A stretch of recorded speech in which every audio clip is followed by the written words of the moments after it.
Tori, how old are you? I'm 30. I turned 30 years old in April. Tori, how long have you been lost in Phoenix? It's been a year and a half I've been out here. Yeah. So, what happened a year and a half ago to cause you to be out here? So, I'm from Phoenix, and I moved to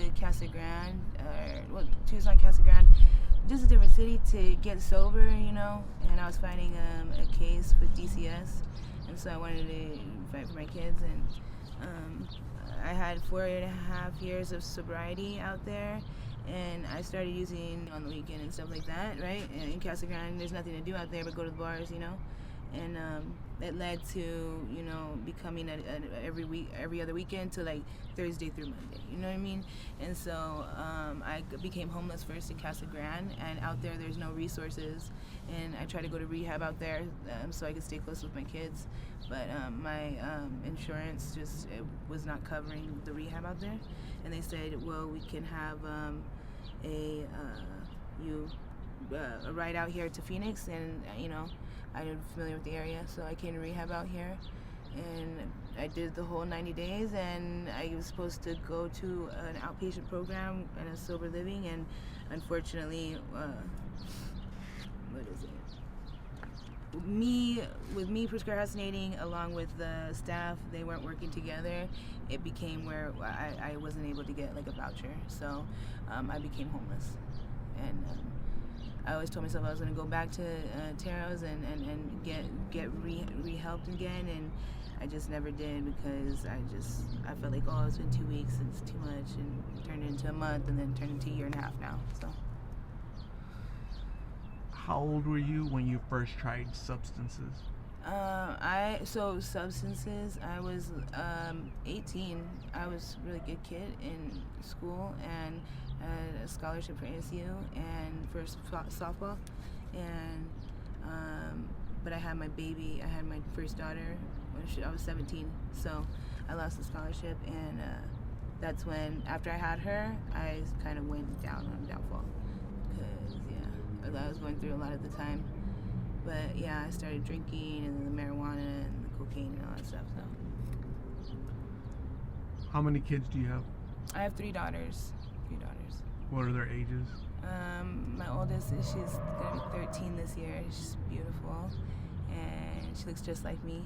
And I have my middle child, who is hilarious. She's 7, gonna be 8 in December. Both of them are in December, which is great. It's like birthday, Christmas, then birthday. You know what I mean? And then my youngest, she is 4. She turned 4 in September, and she's hilarious. She's beautiful. They're all beautiful. When's the last time you saw your children?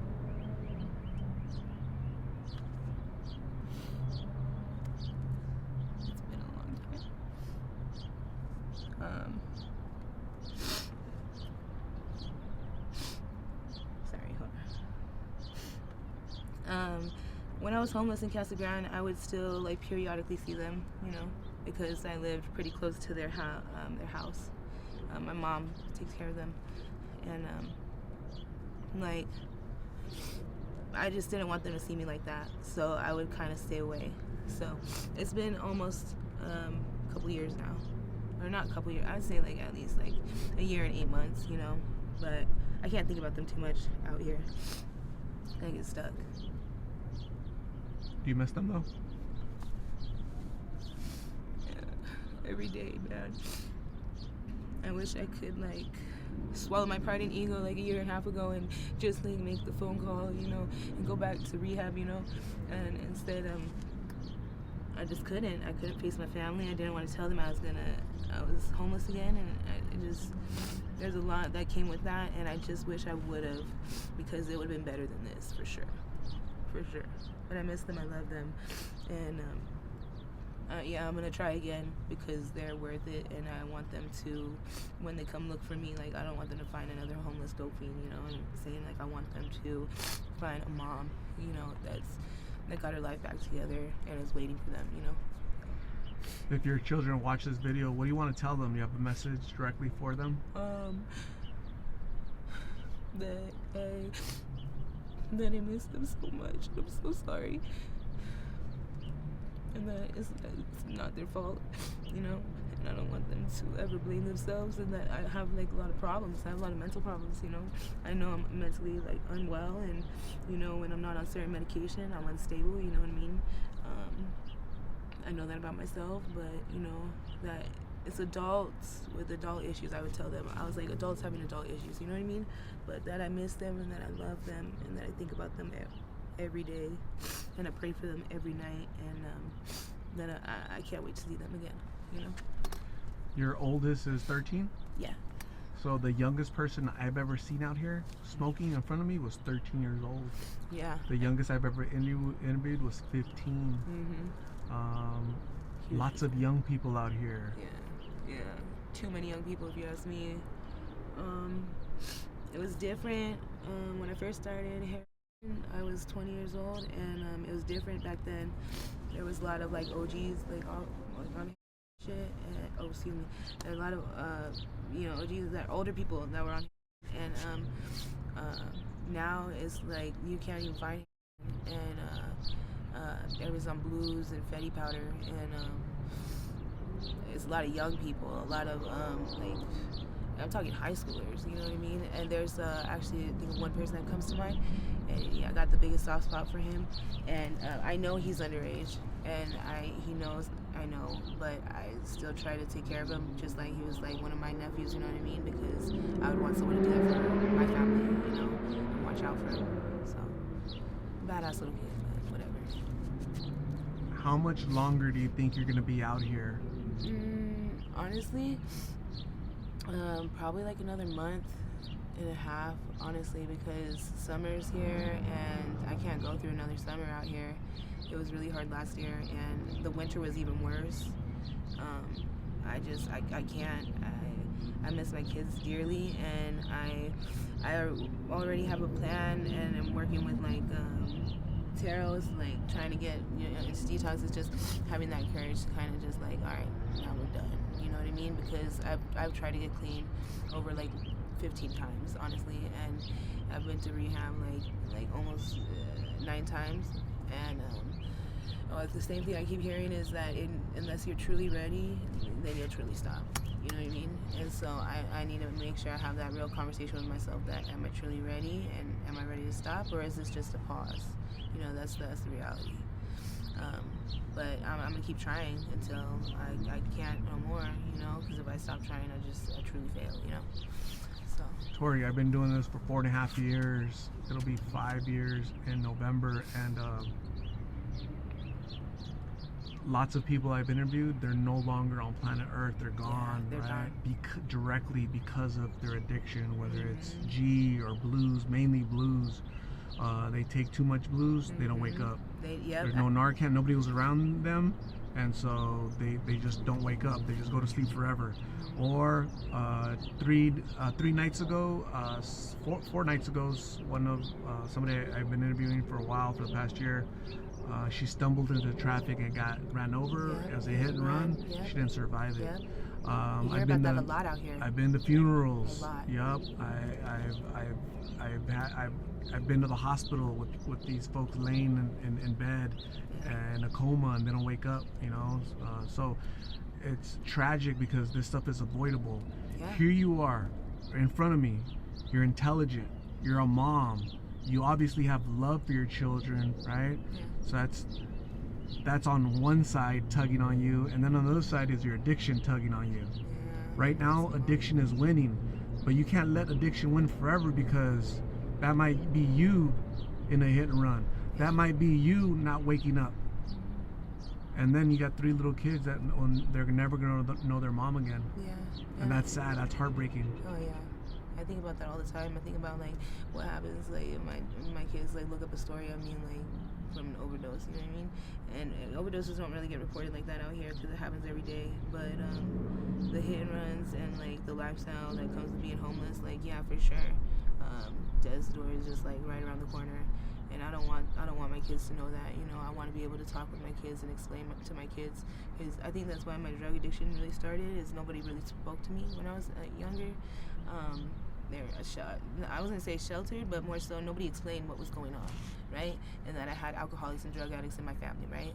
It was a big shame thing, and I want to be able to talk with my kids and let them know, you know, you can come to me from anything.